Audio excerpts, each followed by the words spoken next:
What's going on, guys? It's Jake, and we finally have some good pictures of the upcoming Wizard Fafnir. So, let's just get right into it. So overnight, images of the latest Koro comics dropped, and we got full information on Wizard Fafnir. Before I hop into the pictures and into the news though, if we could get this video to 1,000 likes, that would be amazing because Wizard Fafnir is just so hype. So you should hit that like button. And just so you know, I'll leave links to the source where I found all these pictures in the description down below. So let's get right into the news. So first, of course, we're going to be looking at the spread that has all of the different parts kind of listed and shown. So here we have it. We have Wizard Fafnir, and it definitely blows my expectations away. Part of me, I knew it was going to be awesome because it is a Fafnir, but I was kind of worried a little bit in some ways that it would be overhyped or just kind of wouldn't live up to the expectations, and to me, it does completely. There really isn't that much to talk about for the Fafnir chip or the Sen weight. Sen? The weight is called Sen, and it looks like it's going to be a really competitive weight because of the fact that it's probably the highest weighing weight. It's probably going to be the highest weighing weight so far, and because of the fact that it is the same on both sides, it's symmetrical, I feel like it's going to be used quite a bit because it's going to be heavy, it's going to be balanced, so I see it being used for stamina and defense combos. The most interesting part of the layer is, of course, the layer base, which is Wizard, and it looks really good. Something I did not like about Geist Fafnir versus Drain Fafnir was its shape. It was a little bit too aggressive, so while it stole spin, it didn't really have the same burst resistance that Drain Fafnir did. But it seems like they're mixing Drain Fafnir and Geist Fafnir for this release, and it's more round, but it also has a lot of rubber on it. Just looking at the layer base, you can see that there is a decent amount of rubber going around pretty much all of it. But as looking at the layer base, you can see that there is a decent amount of rubber going around the entire thing. And I think that, combined with the fact that it's more round than Geist Fafnir, just makes me think that it could be the best spin-stealing Beyblade throughout all of Beyblade Burst. Something that does kind of worry me though is the fact about compatibility, and because it is a left spin base for a left spin Beyblade, will you be able to put a Valkyrie chip inside of it? You probably wouldn't want to do that. You'd probably want to keep a spin steel Beyblade left spin, but not being able to customize with it kind of takes away from GT as a whole, in my opinion. What I really like about the Gatinko system is just the customization, because you can just swap out so many different parts. You have the chip, the weight, and the layer base, so you can really customize how you want to. So the Wizard layer not being able to accept right spin chips like from Valkyrie, Ashura, or even the Fafnir chip not fitting onto other layer bases does kind of suck. So I do kind of hope that the full Wizard Fafnir layer is pretty decent on its own. Next part we're talking about is the disc, which is called Ratchet, and this one is pretty interesting.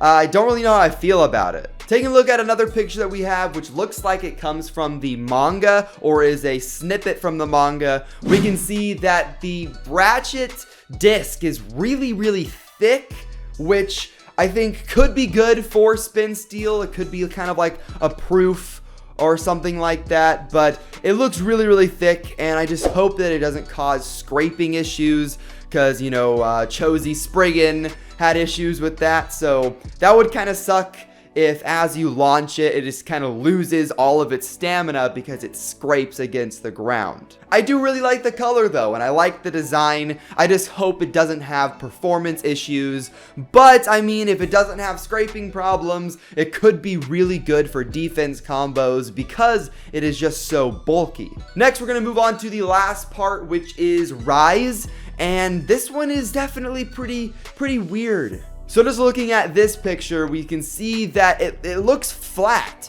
It doesn't look like Absorb. It doesn't look like nothing. it looks like it's like a flat disc, or even like a redone version of Quest even. But looking at a picture that comes from the manga, we can see that it's not flat, but it actually has a little tip on the underside. I definitely don't think it'll be as good as Nothing or Absorb, and to me it does kind of seem like it's one of those drivers that is going to be really cool in the anime. Maybe it'll have its own special move dedicated to it, but in real life it probably won't perform as well. And it looks to me, just based on the picture, that the outer armor of Rise, so not the inner tip, helps keep Fafnir upright, which is going to be really good for spin stealing, because if Fafnir can't tip over, that means that the rubber is going to make more contact with another Beyblade, so it'll be able to steal more spin.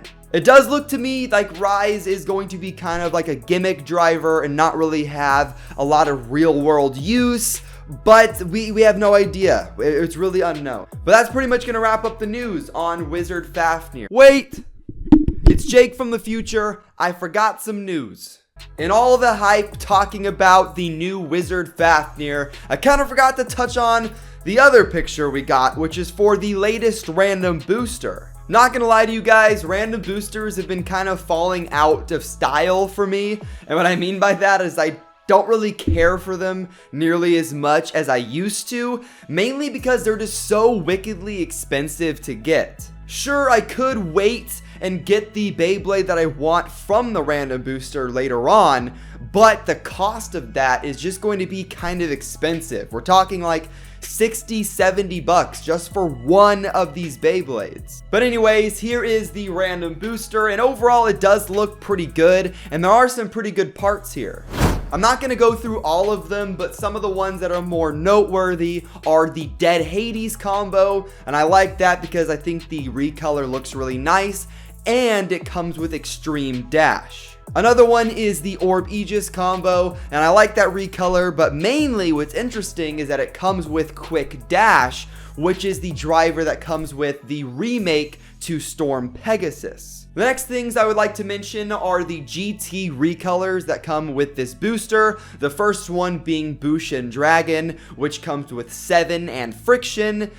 Pretty decent parts, but I just really like the recolor. I just really dig the orange. The orange and blue contrast to me is just really nice, and we don't really see that with regular combos typically. And then there is the purple slash Ashura, which I really like as well. I think the purple definitely really stands out, but the parts that are included, 5 and Quest, are not my favorite, and Quest is almost useless. Maybe there will be a GT combo that comes out that will actually make Quest viable. Yeah, no.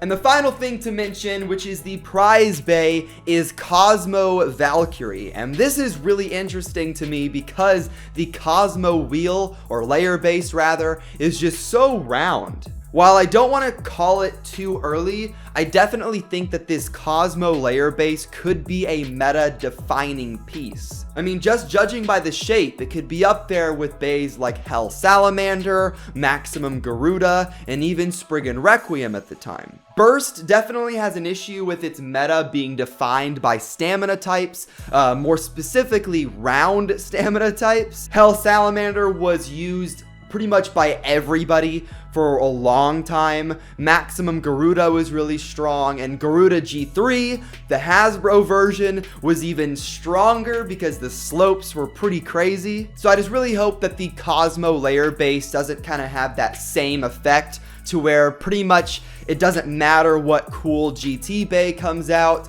because at the end of the day, most people are just going to be using the Cosmo layer base. But like I said, it is still too early to call. I just really hope that it doesn't ruin the meta. If anything, if it does, it'll definitely probably be banned for a little while after it comes out, until maybe it becomes easier to get. But I don't know. I just hope it doesn't ruin the meta. But that's pretty much going to wrap up the news on Wizard Fafnir, and I'm interested to see what you guys think of it. I think that the layer part is going to be really, really good, but I am kind of worried that the disc and the driver are going to be kind of gimmicky, but who knows? The release date is April 27th, I believe, so we do have some ways to go before we'll be able to get it and really test it out for ourselves. But if you like this video, hit that like button. Once again, we're trying to get to 1,000 likes, and hit that subscribe button so we can get to 200,000 subscribers. But I'll see you guys in the next one. Have fun and bay away.